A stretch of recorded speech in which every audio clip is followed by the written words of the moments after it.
into our single leg balance drills.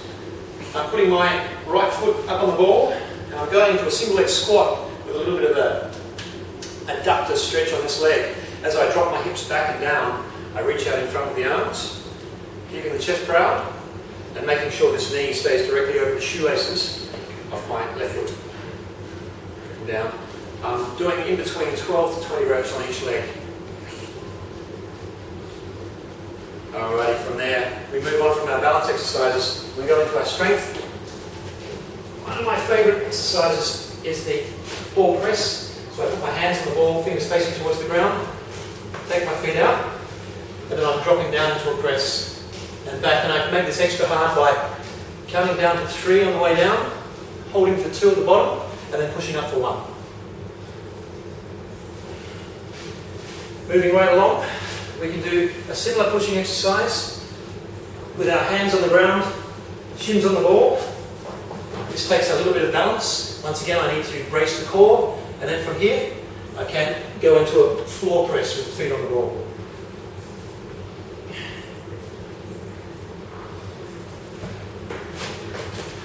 Moving on to our pulling movements, what I can do is come back up into this cobra position that I had before, and straighten the legs, and then from there I can just do this with my arms, or I can pick up weights and I can lift up into what we call our angel movement. So I lift my arms up into a 45-degree position, straight through the spine, and I take them all the way down beside my hips and then come through again.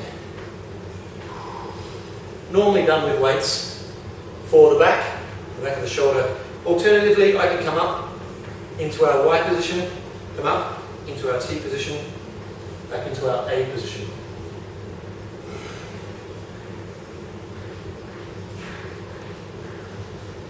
From there I can go into our squats. Now squats, I'll normally use a smaller ball.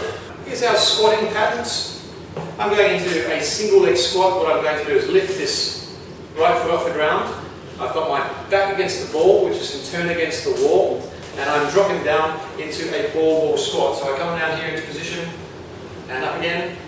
Variations, if this is too hard, I can take this foot back against the mirror as I drop down into this position and come back up. Or I can do funky things like lifting the knee nice and high when I come up. Once again, I'm making sure that that knee stays directly in line with the shoelaces and the foot pointing straight out.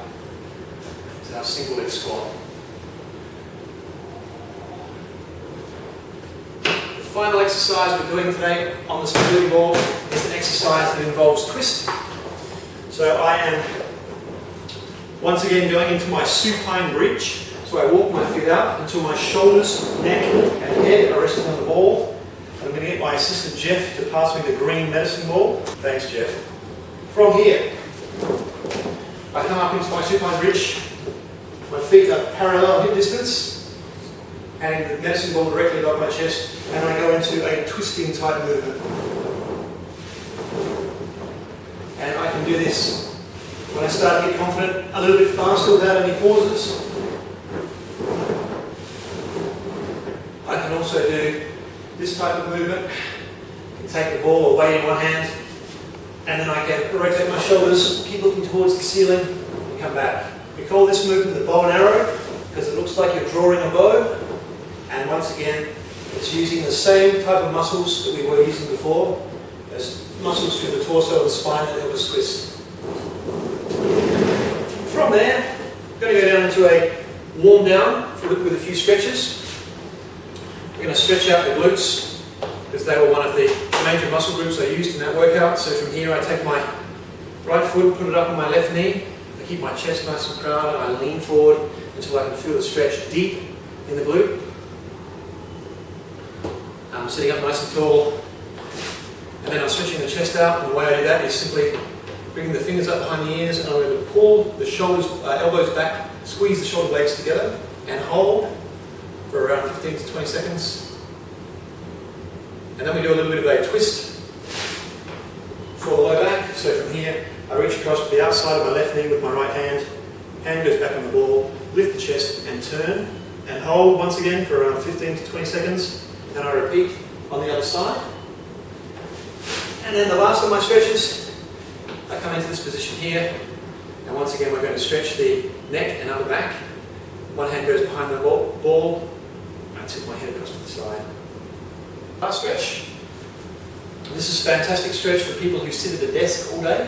What I'm going to do here is I'm going to tuck the hips underneath, and I'm going to squeeze the pad on this side, and then I'm lifting up and I'm leaning across to one side into this position here.